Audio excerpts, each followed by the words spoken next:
तुम्हा मान्य स्वामी ऐसे घडावे,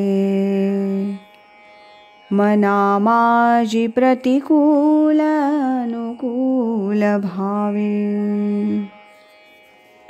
विकल्पतया आड काही न येवो, असा बुद्धिदाता स्वामी तुम्ही हो. कोल्हापूरचे श्रीयुत ना वा तथा रंगनाथ कुलकर्णी यांनी लिहिलेली आठवण. श्री संत विनोबांचा कृपाप्रसाद. ऐकूया याचा भाग 3. यापूर्वी मी बावरलो त्याला आणखी एक कारण घडलं होतं. खरं म्हणजे त्याचा उल्लेख मी करणार नव्हतो, पण व्यक्तिगत असूनही सद्गुरू द्रष्टे कसे आहेत ते गुणगान करावं या विचारानं लिहितो. आदल्याच दिवशी त्यांनी नामाबद्दल विचारल्यावर थोडी व्यक्तिगत चौकशी केली. 1964 सालीही मी सांगितलं त्याचं स्मरण देऊन सध्या खादी ग्रामोद्योग कमिशनच्या नोकरीतून राजीनामा देऊन मुक्त झालो असल्याचं बोललो. जमीन दान दिल्याचीही आठवण दिली.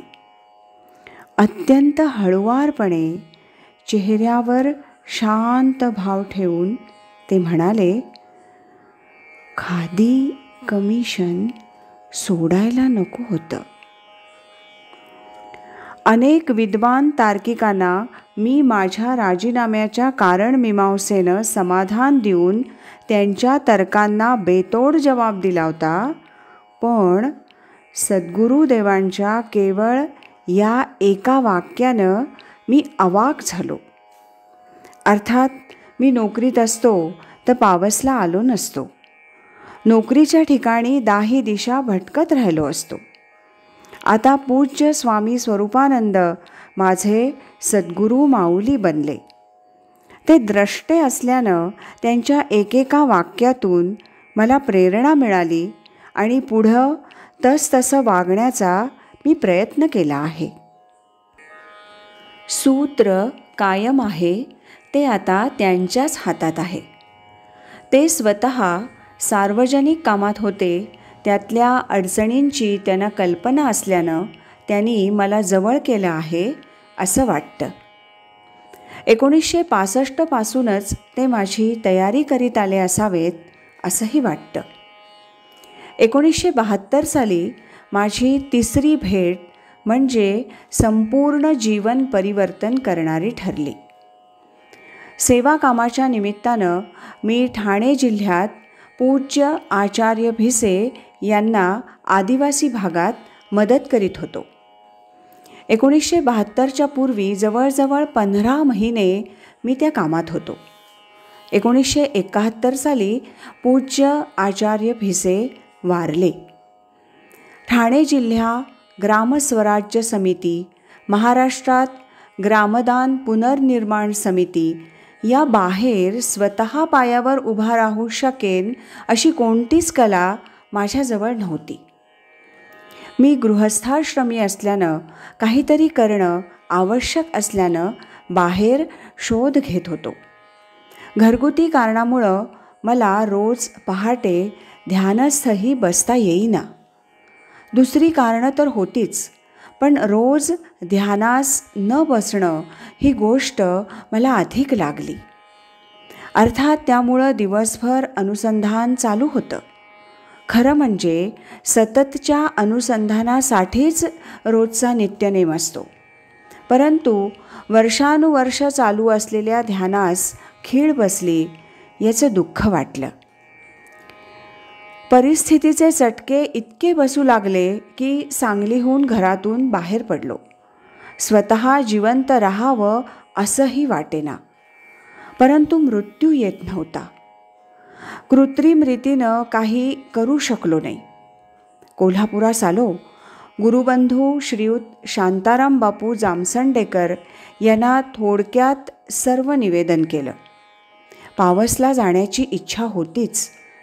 कसा बसा इथपर्यंत आलो होतो. प्रवास खर्चाची व्यवस्था नव्हती. रोजच्या जेवणा खाण्याचाच प्रश्न होता. ते दिवस आठवले म्हणजे अंगावर काटा येतो. बहिणीचं घर कोल्हापुरास असल्यानं आणि मेहुणे श्रीयुत मुंगळे मित्रत्वाचे संबंध ठेवून असल्यानं त्यांनी आग्रहानं ठेवून घेतलं. लगेच श्रीयुत शांताराम बापूंनी त्याच दिवशी पावसला जाण्यासाठी माझ्या प्रवास खर्चाची व्यवस्था केली. 4-6 दिवस राहावं अशा विचारानं मी पावस गाठलं. खऱ्या परमार्थाच्या व्याख्येत मी कुठंच बसत नव्हतो. त्यामुळं सद्गुरू पूज्य स्वामी स्वरूपानंदांचा मार्ग खडतर समजलो. मग आपल्याला जे जमत नाही ते जू खांद्यावर कशाला घ्या. ज्यांनी आपल्याला नाथ संप्रदायात आपणहून आणलं ते त्यांचं त्यांना देऊन आपण मोकळं व्हावं. दिलेला महामंत्र परत देऊन टाकावा अशा विलक्षण विचारांनी भारलो होतो.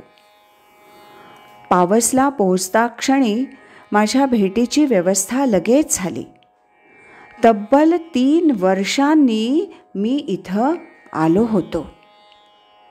कोल्हापूरचे श्रीयुत ना. वा. तथा रंगनाथ कुलकर्णी यांनी लिहिलेल्या श्री संत विनोबांचा कृपाप्रसाद या आठवणीचा हा होता भाग 3. उद्याच्या भागात आपण याचा भाग 4 ऐकू शकाल. श्रीमत सच्चिदानंद सद्गुरु श्री स्वामी स्वरूपानंद महाराज की जय. हरि ओम तत्सत.